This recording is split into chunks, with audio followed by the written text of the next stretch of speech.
I know I said that I was going to start doing general NBA talk here recently, but there's sometimes things happen that you're speechless and you have no idea what to think. What you see here on this screen is a prime example of that. This was a series, and if you want me to start talking general NBA basketball again, I'm happy to. I would love to do that again. But I just got to take a second to talk about these Nuggets, man. This is just unbelievable. I'm in shock. I'm pretty much speechless, as you can see me right now. And I'm the fan of the entire damn team.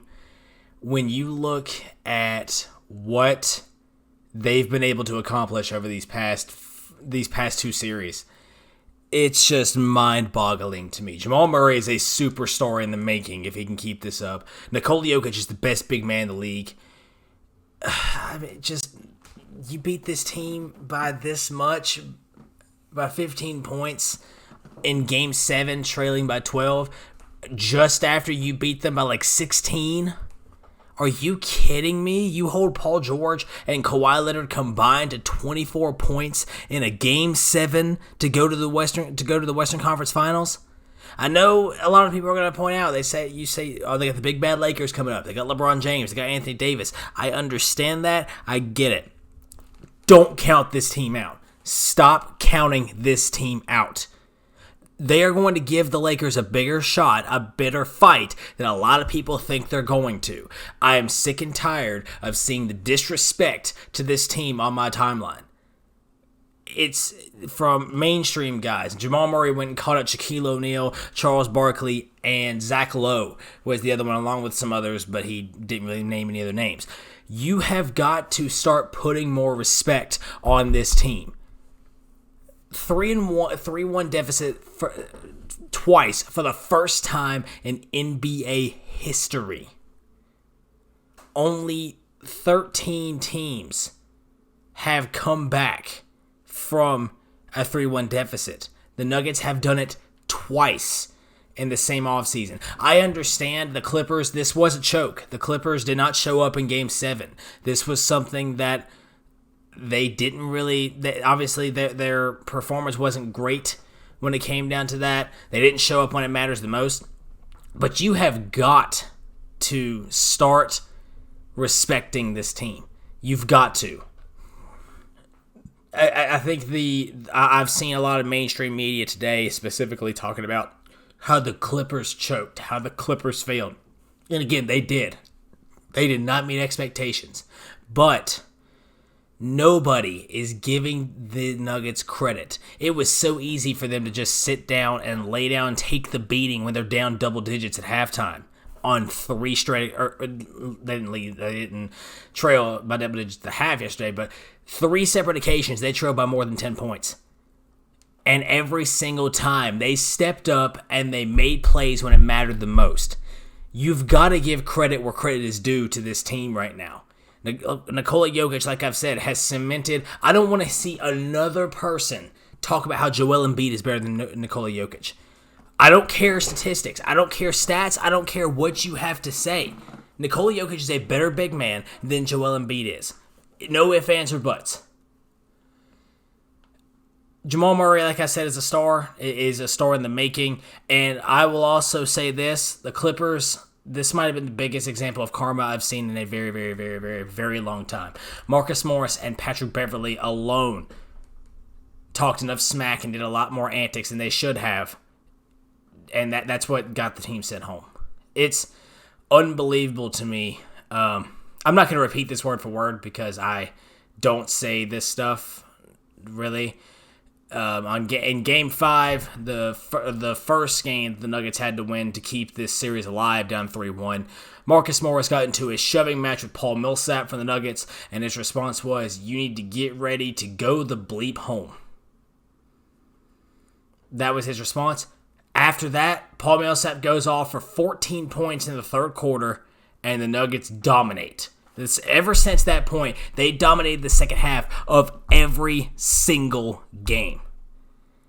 I look at the screen right here. You can even tell a 7-point disparity in the fourth quarter and a 10-point disparity. They outscored the Clippers by 17 in the second half when they only trailed by 2 at halftime. The other games were a lot more lopsided. Put some respect on this Nuggets team. I am tired of seeing them getting disrespected. And here's the thing. I think a lot of people are saying the pressure, Jokic at the end of Game 6 was saying all the pressure was on the Clippers. There's no pressure on the Nuggets right now. The same thing can be said for the Lakers compared to the Nuggets. And here's why. Because when it comes down to it, the Nuggets, this is going to be seen as a successful postseason. Nobody was giving them any shot to make the Western Conference Finals this year. None. Even though they're the only team in the NBA that's improved over the past 4 years, improved a lot, I should say, over the past 4 years, or I should say each year as far as that's concerned, no one was giving them a chance. No one said that the Nuggets were going to make the Western Conference Finals. It was seen by the media, the fans, everybody wanted that all-LA Western Conference Finals. Guess what? This team is really, really good. This team, from top to bottom, has shown they're better than the Los Angeles Clippers are. The point is, this is going to be seen as a successful postseason run, if not only just because the Nuggets have nothing else to prove. They've shown to the world they can hang, they can belong. They took out the Clippers, they took out the Jazz, who they survived Donovan Mitchell going supernova in the first round. This Nuggets team has nothing else to prove. The Lakers are in a tough spot because they are going to be universally hated by a lot of people. They are. It's not fair to them, but it's going to happen. If the Lakers find a way to win this championship, and especially if they beat the Nuggets in less than 5 games, or even less than 6 games as far as that's concerned, fans are going to say that it was the easiest route they've ever had to an NBA championship. I don't think that's fair, because I think the teams that they've played are solid. It's just the Lakers are just that good. But that's the pressure-wise. However, if you don't win this series and you don't win a championship, you face the same thing that the Clippers just did in the last round. The Lakers have so much pressure on their shoulders to win this series. The Nuggets, they don't. They can play free. Because again, this series, this postseason can be seen as a success for this team because they've shown they're resilient, they've shown they're young still, and they're going to have a lot of firepower in the future, and they're able to hang with the big guys. The Lakers have a lot more to prove. I'm not sitting here and saying the Nuggets are going to win this series. I think it's more likely than people think, though. I think that the Nuggets can definitely give them a better fight than a lot of people are thinking. I think this series goes maybe 6 games. Initial thoughts, even though I'm still riding high on a cloud 9 after what happened against the Clippers, I'm going with the Lakers in 6. However, show me how. Show me why. I understand regular season. A lot of analysts right now, when they're picking this series, they're going to the regular season saying, well, Dwight Howard stopped Nikola Jokic on the post during the regular season. JaVale McGee helped do that. The problem is Nikola Jokic wasn't playing the same level of basketball in the regular season as he is now. Also, when it comes to guard play, I understand they just shut down Russell Westbrook. Westbrook, I think we can all agree, has not played like the same guard he was in Oklahoma City this postseason, or even the season in general. When you look at who is going to guard Jamal Murray, and you look at who's going to guard Nikola Jokic, I think Jokic can be contained, but I just don't understand why people are writing them off.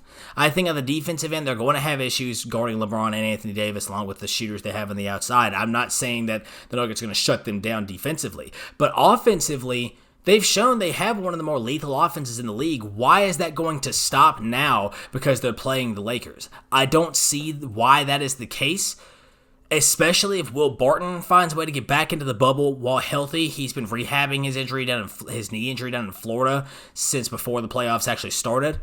I don't understand why this team is not being given a shot. First game of the series is on Friday. I am really, really excited. I mean, the amount of excitement that I have for this team is just unbelievable. If you would have told me 5 years ago that the Nuggets would have been in this position, I could have told you that the moves were being made, but I would have never thought this quickly they would be in the Western Conference Finals. I knew they had a bright future once Jokic turned into the player he is today, once Jamal Murray got drafted at number 7. You could see the pieces start to align, but especially with how inconsistent Jamal Murray's been and things like that, things had to fall in place. And this postseason has done that so far. A lot of people are going to look at this and say it's an asterisk ring. I get that.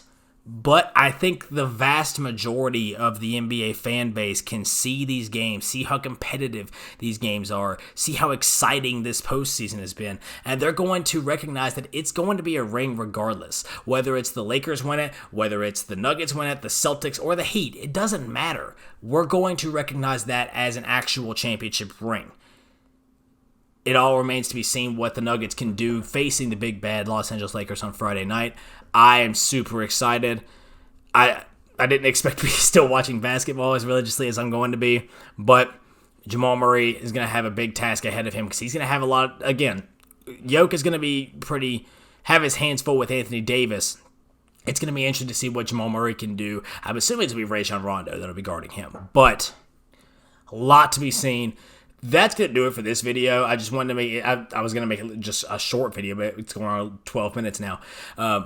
If you like what you saw, then be sure to let me know down in the comments. As always, hit the like button and subscribe to the channel. If you want to see more of the just general NBA talk, not just me yelling my opinions at you about the Nuggets, then let me know down there below. My social media links are in the description as well. My Twitter feed, my Instagram feed. Fair warning, it's mostly tweets about the Nuggets, so just a fair warning there. But if you like what you saw here today, be sure to let me know. Like I said, hit the like button, subscribe to the channel, all that self-promotion stuff. With that being said, check out my other videos as well. I'll leave a link to the description to the playlist of my past sports talk videos as well. Thank you for watching, and I will talk to you all later.